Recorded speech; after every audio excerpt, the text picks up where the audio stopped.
secara di atas kertas wajar kalau kita kalah. Tapi kalau kita lihat permainan, Bulgaria datang untuk parkir bus loh. Ya sepak bola itu kita nggak bisa selalu berharap menang. Jangan seperti di liga tertentu gitu. Semuanya pengen menang.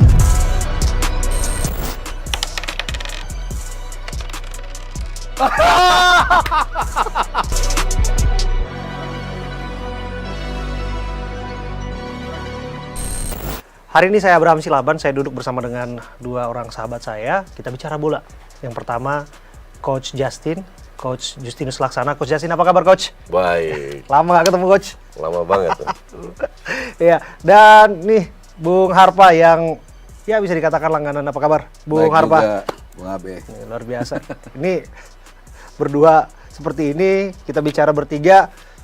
Pertama satu forum atau sering ketemu? Enggak lah, dulu sering dulu di DPI kan. Oh iya, Dewan Pundit ya.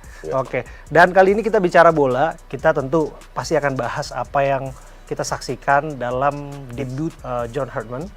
Tapi ya dengan ada gimmick di sini yang disiapkan oleh tim, kita sambil main ular tangga. Katanya timnas itu seperti ibarat permainan ular tangga. Saat dia sudah menanjak, prestasinya naik, tiba-tiba hampir finish, tiba-tiba kena ular turun lagi begitu ya. Jadi kita boleh sambil main ya. Masih bisa lah ya. Bisa lah. Bung Mainan Harpa anak kecil dulu ini. Ini iya mainan anak kecil. Mainan anak kecil ya. Waktu gue masih kecil, bukan lu masih kecil, gue masih kecil. Waktu Coach Justin masih kecil, gue belum lahir. Oke, silakan. Mulai dari kocekan pertama, mulai dari Coach Justin. 3. Oke. Silakan Coach.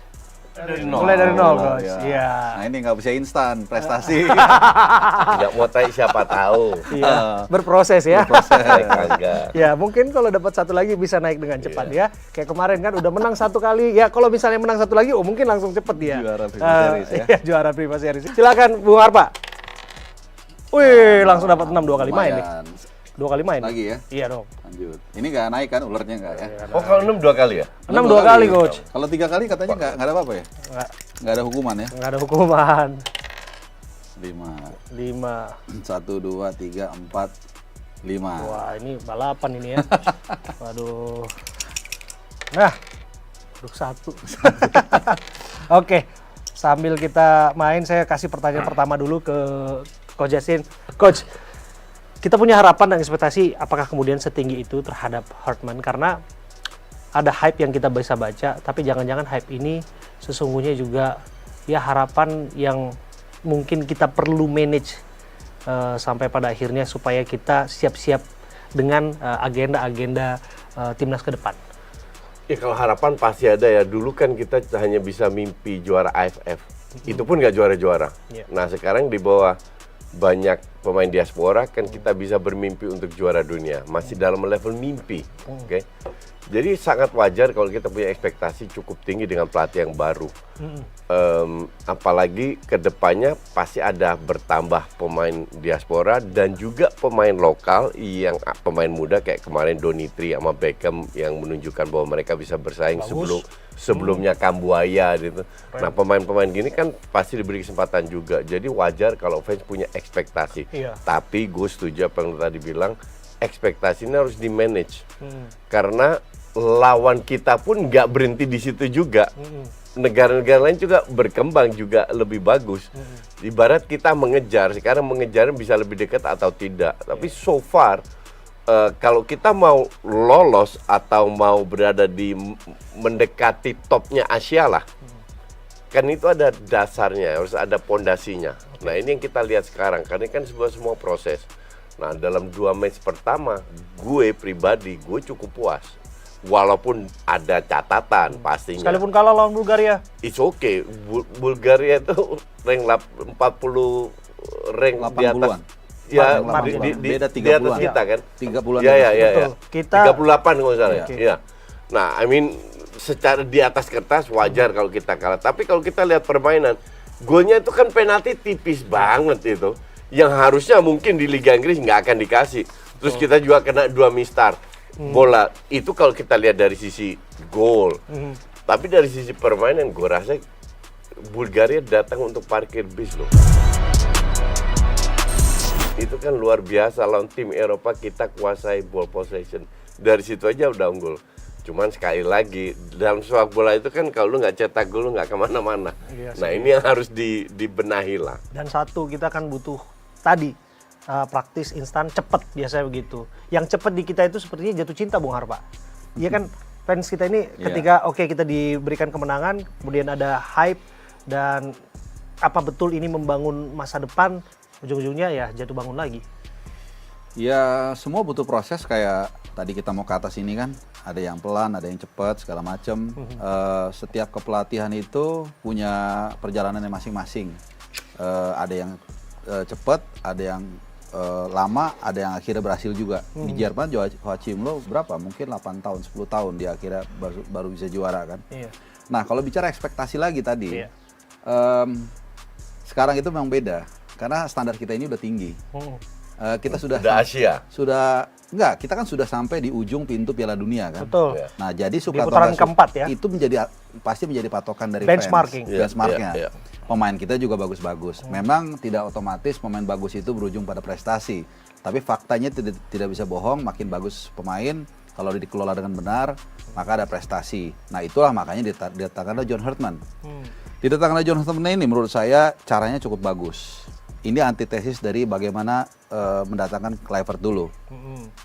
Pertama dilakukan dengan hearing kepada direktur tekniknya Alexander Zwiers, ya kan. Kemudian speknya dikasih tahu seperti apa dan lain-lain. Termasuk juga dia stay di sini segala macam. Ada sisi positif yang bisa dia bangun. Kemudian dia lebih melihat grassroots, walaupun ini baru awal-awal. Jangan juga langsung disimpulkan, oh ini langsung bagus. Saya masih ingat apa yang disampaikan Bung Harpa. Kosongkan segala ekspektasi atas nama ini. Maksudnya? Iya, maksudnya jangan terlalu berharap tinggi iya, juga, iya, karena pada akhirnya ketika jatuh tapi ya nggak sakit mungkin bangetan. itu. Tapi nggak mungkin, Nggak mungkin. iya, nggak mungkin. Nah ini terhadap fans Enggak, ya, karena kan berkaca dari apa sebenarnya yang bukan terjadi kosongkan pada fans yang saya maksud, tapi harus ada ruang untuk ikhlas juga. Karena sepak bola itu nggak Itu bisa yang susah, Nah ruang itu, ikhlas. tapi kan memang harus kan. Karena sepak bola kayak sekarang Itali nggak lolos lagi kan. Tiga Iya, kali beruntun. 3 kali beruntun. Calafiori nggak main Piala Dunia barang itu. Tapi memang seperti main ular tangga. Iya. Kadang-kadang kena bisa cepat, ya kadang-kadang juga kena ular turun lagi kayak Irak. Ya setelah dia menunggu lama 40 tahun 86 di kota yang sama, di negara yang sama, Mexico City, Meksiko dia bisa lolos lagi. Jadi ya sepak bola itu kita nggak bisa selalu berharap menang. Jangan seperti di liga tertentu gitu. Semuanya pengen menang. Ini dari 2 match ini aja dulu. Barang ini real impact nggak? Ya sebenarnya terlalu cepat kalau kita menilai. Tapi it's a good start. It's a good start, not meaning it's a good juga result gitu. Semuanya kan berakhirnya nanti bagaimana ada serangkaian checkpoint. Nanti masih ada lagi Juni FIFA Matchday, ya kan. Piala Nanti AFF. kita lihat lagi perkembangannya. Dia kan bukan tukang sulap, baru 2 pertandingan langsung bagus. Tapi it's a good start, oke. Tadi yang Coach Yasin bilang lawan Bulgaria kita bisa menguasai permainan, bagus juga. Catatannya banyak, finishing di depan, itu bisa kita bahas sendiri itu. Apakah gara-gara materi atau gara-gara instruksi permainan atau apapun itu. Karena kita menguasainya itu kalau kita lihat heat map-nya juga nggak di daerah sendiri, di daerah tengah. Jadi Kemarin formasi 3-4-3 ya? Iya, 3-4-3. Walaupun lawan San Kitts 3-4-3 atau 4-4-2? Sebenarnya it doesn't matter mau formasi apa. Kan yang penting kan adalah pada saat kita menyerang itu berapa pemain di depan bola, pada saat kita bertahan berapa pemain dipegang bola. Ini soal taktikal, tapi satu hal yang yang bisa kita diskusikan adalah pemain kita bagus-bagus. Kalau gue bilang pemain kita itu tier 3-4 Eropa. Pemain terbaik kita siapa? Iya. Jaitses. Oleh Romney lihat aja kan, udah sepenting itu aja, dia main di kasta kedua sepak bola Dan Inggris. cadangan. Timnya papan bawah, nggak pernah main, jarang main, nggak pernah golin. Iya. Segitu jauhnya. Itses itu Sassuolo papan tengah. Itulah yang terbaiknya kita. Iya, Audero papan tengah. Kelvin Verdong cadangan di Lille. Kevin Dix main papan tengah ke bawah di Bundesliga. Jadi jangan sampai orang bilang Eropa, pemain Eropa kita iya terbaik, iya yang sekarang kita miliki, tapi bukan level Eropa tier 1-2. Nggak ada yang main di Inggris, di Premier League, nggak ada di klub besar. Jadi kita harus analisis sekali lagi, pemain kita tier 3-4, tapi tier 3-4 juga bisa menunjukkan 2016 Leicester jadi juara. Nah, pelatih ini kan cocok-cocokan juga. Bukan masalah CV bagus atau apa. Contoh, Mancini di Saudi. Habis juara Eropa ke Saudi, dipecat ujung-ujungnya. Pelatih yang dipecat dibalikin lolos. Renard ya. Ya. Iya. Jadi cocok-cocokan dan so far gue belum pernah ketemu Hartman. Tapi yang gue dengar dari kolega gue yang dia itu komunikasinya bagus. Itu yang gue dengar. Dan so far gue setuju sama Harpa, kita nggak bisa menilai. Tapi at least ya startnya bagus dengan catatan. Tapi awalnya udah oke. Disitulah dari dasar ini kita dukung. Ya. Saya sempat sekilas tuh nyimak apa yang disampaikan oleh Coach Justin. Happy dengan performance-nya Hartman karena bermain menyerang gitu ya, Ya. Coach? At the end of the day, kalau lu pegang bola, kalau lu mau cetak gol lu harus pegang bola, bukan? Kan begitu. Kan kembali lagi, Ya. dan gue juga setuju. Bukan yang sudah-sudah kayak gitu. Misalnya Gini. Pique, kemudian juga Kita lihat 10-20 tahun terakhir di sejarah sepak bola dunia, berapa tim yang bertahan jadi juara? Nyaris nggak ada. 20% mungkin, 80% menyerang. You name it lah. Siapa yang jadi juara dunia, juara Eropa, juara Asia? Tim mana yang bertahan untuk menjadi juara? Nyaris nggak ada, menyerang. Nah, dulu ada yang namanya strategi parkir busnya Inter Milan tuh bisa juara. Iya. Dengan Catenaccio mereka juara 4 kali juara dunia, tapi itu kan udah lewat. Masa-masanya kan udah lewat. Sekarang kan nggak ada. Cuman gue setuju 70% ball possession rata-rata di lini tengah. Pertanyaan kan kenapa di lini tengah? Karena dia main aman, meninggalkan 3 pemain di belakang yang nyaris.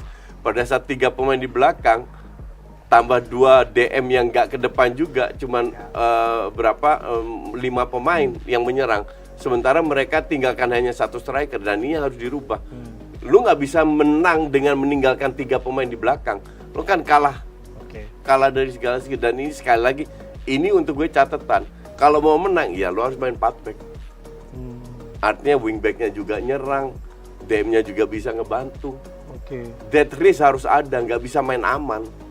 Ini kan masalah eksperimen buat dia. Betul. 2 match pertama kan 3 back, 4 back, 5 back, whatever lah mau dia apa lakukan. Lama-lama kan dia tahu, dia hampir pakai semua pemain kan. Kecuali dua kiper. Sisanya kan main semua. Main, which is good. Dalam arti nanti akan ada Miliano balik, Marcelino balik, Cambuaya mungkin dipilih lagi, Tom Haim balik lagi. Di situ mungkin berbeda lagi. Karena kemarin kan nggak ada pemain kreatif. Kalau ada pemain kreatif mungkin akan main 4-2-3-1. Kalau ngeliat pertandingan kemarin ya, sebenarnya kita agak sedikit merindukan Ricky Cambuaya sebenarnya. Oh iya.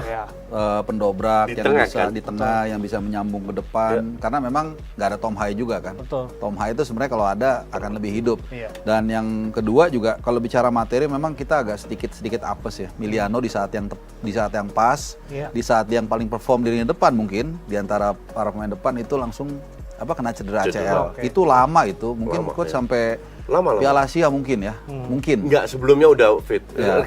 Rencananya kalau gue dari Akhir tahun. berita terakhir itu Novemberan Nah, udah akhir fit. tahun. Dan kita nggak tahu juga apakah dia bisa. Mudah-mudahan dia Iya, pulih seperti iya. biasa karena masih muda kan. Nah, kemudian kemarin juga nggak tahu, mungkin ada catatan dari Coach Justin juga. Kita hampir tidak ada shoot dari luar kotak penalti. Iya, Oh, iya? betul. Jadi paling nggak nyoba sekali 2 kali itu nggak kelihatan. Inilah salah satu catatan yang gue bilang. Cuman again ini hanya catatan yang jangan langsung untuk menjudgment. Iya, Wah, iya, ini iya, kacau iya, nih iya, gitu. iya, Nanti iya, tunggulah iya. 1 tahun kira-kira kita bisa lihat Iya. are we on the right track atau seperti apa. Iya, betul. Oke. Tapi gue kemarin di TV sebelah interview sama ada fans perwakilan dari La Grande kan.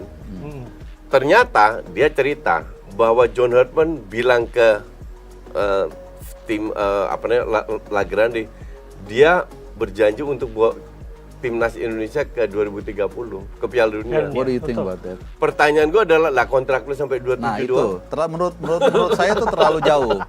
Menurut saya Iya kan? terlalu jauh dia ngobrolin itu. Kalau itu nggak Iya. perpanjang, dia nggak mau lagi. Mungkin dia Mungkin dia Iya. bisa diganti. mungkin beliau sedang mengejawantahkan apa yang disampaikan Bung Karno. Dan cita-citamu setinggi At langit. least kita Kalau lihat jatuh di positifnya bintang-bintang aja, gitu. iya. Optimis dia. Masalahnya dulu nggak ada sosmed zaman Bung Karno.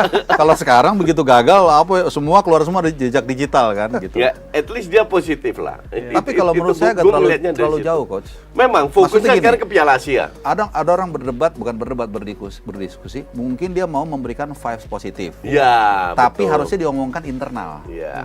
Karena kalau di luar kita kan tahu seperti apa. Ya nggak salah juga netizen, begitu gagal nih waktu itu ngomong seperti itu. Jadi sebenarnya ini soal komunikasi aja gitu. Mana yang harus dirilis keluar, mana yang di dalam. Berarti Bung Harpa sudah menemukan satu masalah ya.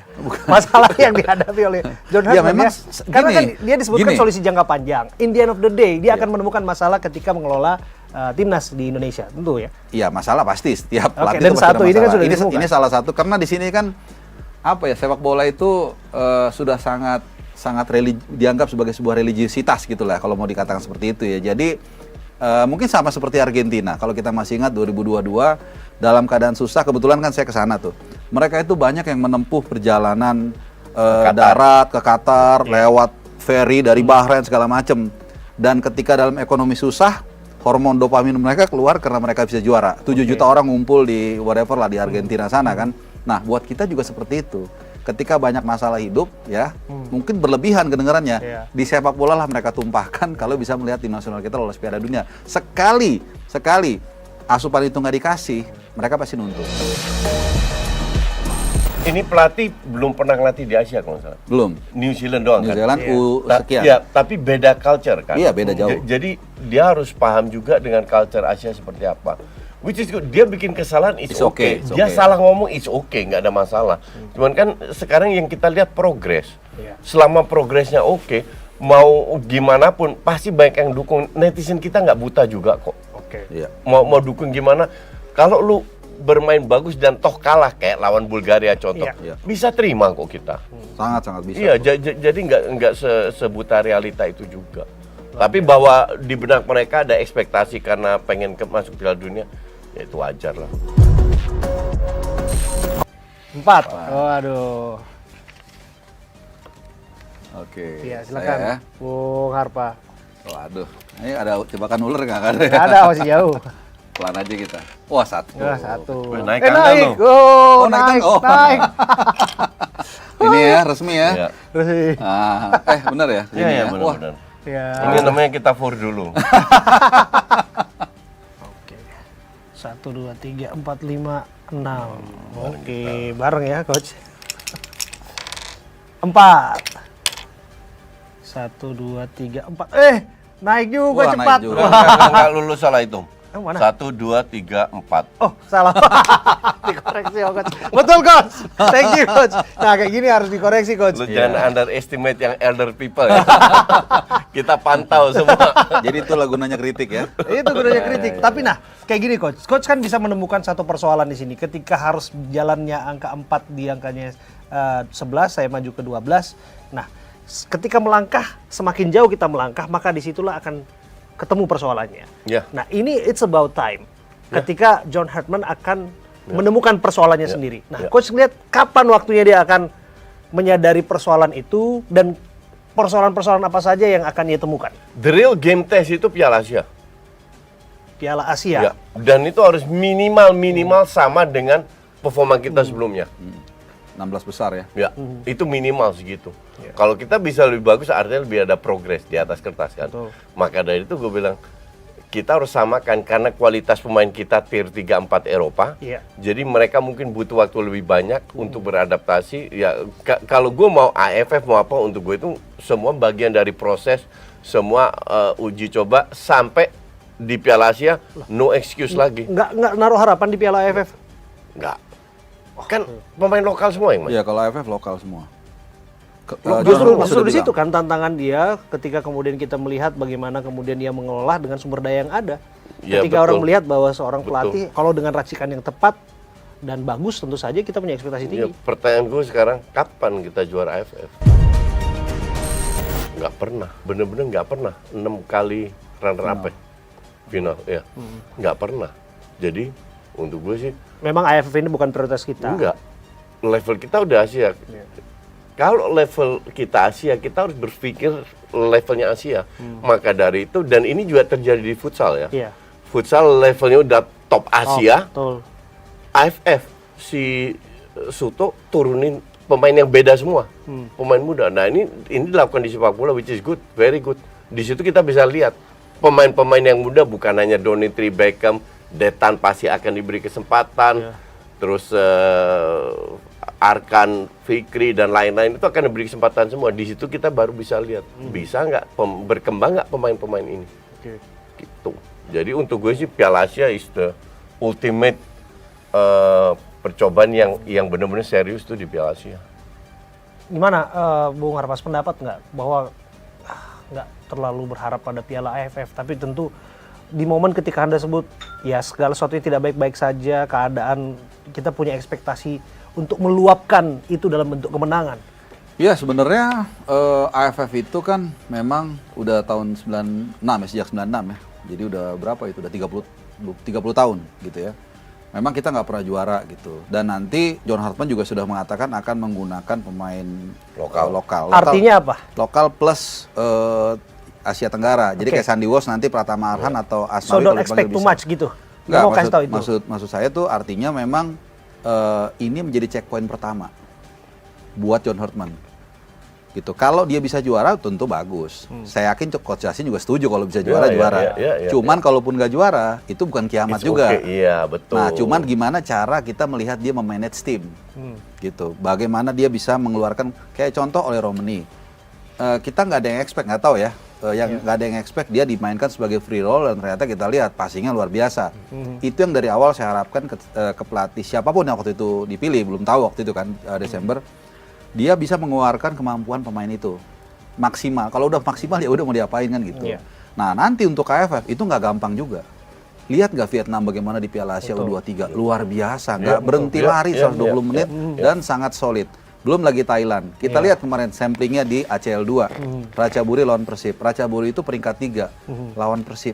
Susah. By the way, gue nonton match itu jelek. Yang kedua. Yang kedua Ya. Tapi Ratchaburi nggak bisa apa-apa. passing-passingnya coach. Enggak, maksudnya passing-passing Tapi yang kedua itu parkir bis. iya, karena mereka udah ngantungin itu kan strategi ya. Unggul, ya. Tapi secara skill individu Ratchaburi tuh maksudnya levelnya tuh Thailand selalu kita nggak pernah bisa underestimate. Gitu. Tapi mereka kan mayoritas pemain luar juga.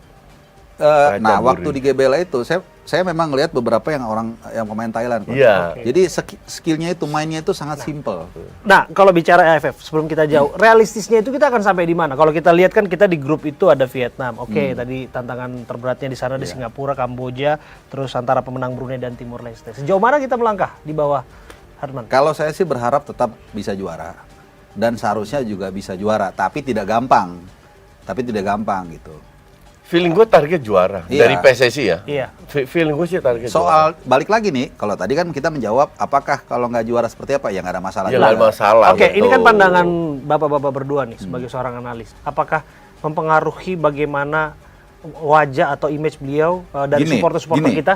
Kalau kita bisa perform di AFF, perform itu memang relatif ya. Bisa juga kita nggak juara tapi mainnya bagus. Kayak kemarin lawan Terus Bulgaria. kalah adu penalti contoh. Contoh, Iya. misalnya. Atau kayak kemarin kena Mister 2 kali. Iya. It's okay. Dan itu sangat penting kalau kita bisa perform tadi ya, mau kita nggak juara tapi mainnya bagus, atau kalau bisa kita juara, modal untuk membangun kembali trust fans. Iya. Kedua, membangun juga trustnya pemain. Paling nggak dia menatap Piala Asia ada rasa pede lah. Anda mengatakan belum sepenuhnya fans trust sama Hartman ya? Ya wajar lah, menurut saya wajar. Wajar. Justru itulah kesempatan buat dia membuktikan di atas lapangan. Beckham Putra waktu dipanggil banyak yang mencibir, Iya. banyak yang mengkritik. Begitu dia membuktikan, orang respect. Gitu. Itu hal yang wajar dan itu terjadi semua dengan fans seluruh dunia. Pada saat pemain baru masuk, pelatih baru masuk, ya tunjukkan dulu, buktikan dulu. Kita tetap akan dukung. Maka dari itu tadi gue bilang 2 match pertama ini start yang bagus. Dengan catatan sekali lagi, tapi kasih dia kesempatan, nggak fair lah. Jangan kayak ya Kluivert waktu masuk harus perform, harus perform. Nah ini kan nggak. Biar dia bereksperimen dengan pemain lokal di AFF, nanti di Oktober November ada jeda lagi. Ya. Biar dia bereksperimen dengan pemain-pemain yang ada. Ya nanti kita lihat untuk gue sih Piala Asia, dan gue harap kita sebagai influencer bisa menjelaskan ke netizen juga bahwa kasih dia waktu lah. Jadi dia bukan tukang sulap. Trust the process. Ya, ini Kalau bicara trust the process ini, Sintayong bangun sampai 5 tahun loh. Cuman 4 tahun dipotong COVID lah. betul 4 tahun Kayak dipotong COVID. waktu karena dulu- nggak ada ukuran dari trust the process ini. Iya. Memang, Arteta lebih lama lagi. Iya, betul. Bicara Arteta bahaya nih. Iya, betul. Dan cuman timnas kan nggak dikasih duit. Kalau Arteta dikasih 1,2 miliar. Bagaimana Timnas kita Iya, untuk memberikan waktu sampai Piala Asia. sampai Piala Asia. Ya, sampai Piala Asia dan kita bisa bilang bukan kita aja tapi netizen fans Indonesia bilang ya ini bisa bawa kita ke Piala Dunia tahu nggak? Gue rasa patokannya ntar di Piala Asia walaupun hanya patokan di atas kertas masih 3 tahun lagi kan ke Piala Dunia masih cukup jauh lah tapi the real test itu di Piala Asia nggak lama lagi tuh Piala Asia Ya, cuman 9 7 bulan September ya? Januari. iya Januari Januari. Drawingnya itu harusnya kan 11 April. Oke. Drawingnya agak sedikit disayangkan sebenarnya kemarin kita nggak bisa menggeser Korea Utara karena di drawing itu Korea Utara masuk pot 3 kita masuk pot 4 sebenarnya kalau kita bisa geser Korea Utara di peringkat 118 kita bisa masuk pot 3 Iya. agak sedikit memudahkan kita untuk lawan yang berat gitu tapi doesn't matter lah yang penting ada waktu ada checkpoint nanti Juni FIFA Matchday, lalu AFF, lalu 2 kali FIFA Matchday kalau nggak salah September, Oktober sama November, baru nanti Piala Asia. Nah dari situlah setelah setahun kita terima raport. Iya. Kira-kira raport Iya. ini seperti apa? Iya, betul, gitu. betul. Satu hal yang mungkin orang abaikan ya, itu lagi ada masalah besar di Belanda, kasus passport gate, di mana sekarang Justin Nathan, gue kemarin baca Itu- Nathan di Dean James Iya. disingkirkan. Iya. Bahkan gue kaget, gue tunggu beritanya kapan berlaku untuk Justin, ternyata udah kemarin. Nanti Nathan pulang ke Indonesia langsung nggak boleh ikut latihan. Itu sebenarnya udah ketika kasus ini mencuat kan ketika Go Ahead Eagles, klubnya Dean James itu menang dari Enak Breda. Iya. Nah, entah gimana ada yang mengangkat isu ini, akhirnya jadi panjang. Iya. Kemudian tim Gapens dari FC Emmen langsung klubnya ngambil langkah. Oke. Iya. Istirahatkan dulu. Iya. Itu menjelang FIFA Series. Saya waktu Iya. itu udah bilang, hati-hati, jangan siapkan payung sebelum hujan. Iya. Orang kita ini biasanya coach kalau belum kebakaran dia nggak siap-siap. Anda bicara federasi, Iya. Anda bicara pemerintah juga dalamnya, Betul, kan? karena itu kan bersangkut paut kan. Nah, apakah mungkin diperlukan diberikan bantuan atau apa? Waktu itu kasusnya belum sampai Nathan sama Justin Abner. Sekarang hari ini per hari ini udah nggak boleh latihan mereka. Iya. Dan ini bukan tidak mungkin akan merembet Ini bola kemana-mana. panas ini, Coach. Ini bola Marah, panas. Ini betul. udah merembet ke Suriname, ke Cape Iya, Verde, Cape Verde jadi juga. udah masalah nasional di Belanda. Satu-satunya solusi mereka berharap bahwa pemain yang lahir di Belanda, besar di Belanda, yang ganti paspor diberikan keringanan. Keringanan yaitu tidak stuck dengan gaji. Itulah kenapa gue sekarang paham pemain-pemain kita yang main di Liga 1. Di Super League kita. Karena di sana sebagai non EU mereka klubnya harus bayar 600.000 gaji Minimum. 600.000 setahun minimum. Nggak sanggup. Jadi konsekuensinya Nggak sanggup. ada beberapa. Satu tadi yang Coach Yasin bilang aturannya direvisi. Revisinya macam-macam. Bisa tadi ada keringanan untuk mereka non EU yang lahir di Belanda. Iya. Atau mungkin jumlah minimum gajinya untuk non EU-nya diturunin. Betul. Atau dihilangkan. Itu bisa aja ya, walaupun kecil bisa. Kedua, ya diperbarui kontraknya. Dia dikontrak sebagai non EU, kontraknya melonjak.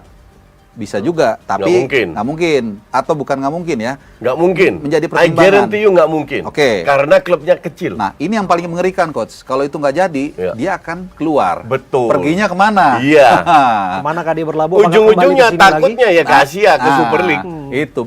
Ini contoh lagi, kasus yang sama, itu Martin Pas. Martin Pas datang ke Ajax, diminta izin kerja, Ajax tahu bahwa dia non-EU, dibayar sesuai Aman. dengan gaji, aman. Verdong aman, Dix aman, It says aman, karena memang levelnya level di atas itu. Ini satu nih, Ragnar nih belum aman. Ragnar juga masalah itu. Iya, nanti. makanya. Iya. Ragnar di Belgia. Di Belgia. Di Dender ya. Dender ya? Tapi ada sedikit untungnya, sudah selesai musim mereka. Sebenarnya ini blunder dari KNVB. Karena menurut undang-undang di Belanda, kalau lu pindah paspor, secara otomatis paspor Belanda lu nggak berlaku. Nah, ini Jadi- rumit kan? Jadi yang dikritik itu KNVB, kok mereka membiarkan, bahkan mereka tahu Kita ada kerjasama dengan KNVB loh. Mereka tahu bahwa lu ganti paspor, kenapa mereka nggak ambil tindakan? Iya. Urusan kita adalah ini pemain mau kemana? Kalau seandainya dari Betul. pihak pemerintah dan KNVB tidak ada keringanan, karena klub-klub itu nggak bisa bayar. Nggak usah klub kecilnya Willem II atau Fortuna. Go Ahead Eagles yang tahun ini main European League yang mengalahkan Aston Villa, di mana Dean James itu starter, every week dia main, itu pun nggak bisa bayar. Kalau bisa bayar kan tinggal Tambahin. apply izin, bayar gajinya, nggak dilakukan, artinya nggak bisa bayar. Apa yang bisa kita lakukan? Nggak ada. Ini masalah mereka, nggak ada. Yang gue takutkan adalah semua pada kesini main di sini. Semoga ada solusinya di sana. Tapi kita nggak bisa ngapa-ngapain. Mau Pak Erik ngelobi, cuma ngelobi doang. Karena ini udah nasional. Oh, ini jelas kita bicara masalah yang akan dihadapi Herman kan? Iya, Status iya. mereka di mana, Iya. menit bermainnya seperti apa. Ini masih 50-50 lah. Apakah ada solusi tahun enggak kan? Kan kalau kita pesimis nggak ada solusi, ya mau kemana mereka? Keluar Eropa. Karena kalau mereka geser-geser pun ke liga-liga yang levelnya mirip, setahu saya kayak Belgia tuh Sama. gajinya ya sama dan gajinya juga bahkan nggak lebih tinggi gitu. Jadi Kalau lu bicara EU, itu kan memproteksi orang yang berwarga negara EU. Betul. Ya kan? Betul. Tujuannya apa? Kenapa diterapkan 600.000 agar pemain yang masuk klubnya pada saat mau bayar lebih bagus daripada pemain yang di EU. Kalau sama, ngapain gue bayar lu? Mending gue ambil pemain EU. Kita akan menjadi hebat kalau tiap minggu kita bersaing dengan yang terhebat. ya mungkin saja gini, dengan segala hormat ya dengan liga kita, jawab mungkin penonton bisa jawab mana lebih bagus liga kita sama liga Belanda, udah itu aja Iya, lah. itu Itu aja. pasti sih. Tapi koefisien liga kita, koefisien ini naik nggak sih? Koefisien kompetisi kita? Ya naik. Sekarang kita di atas Kamboja. Udah that's it. Iya, masih jauh kalau liga Masih kita. jauh. Masih jauh lah. Banyak PR, seperti ular tengah ini banyak PR untuk ke atas ini. Gue ditegur sama PSSI bahwa ada influencer yang mengganggu. Ya, berarti sama kan coach? Padahal gue nggak ganggu sama sekali. Gue Iya. tidak ketemu pemain, sama sekali tidak mengganggu, tapi gue dituduh mengganggu. TVI atau award itu nggak ada masalah, cuman waktunya aja kurang pas. Iya. Udah intinya itu sih. Gitu. Ini di tengah-tengah. Apakah mengganggu? Kalau menurut saya agak mengganggu juga coach sedikit.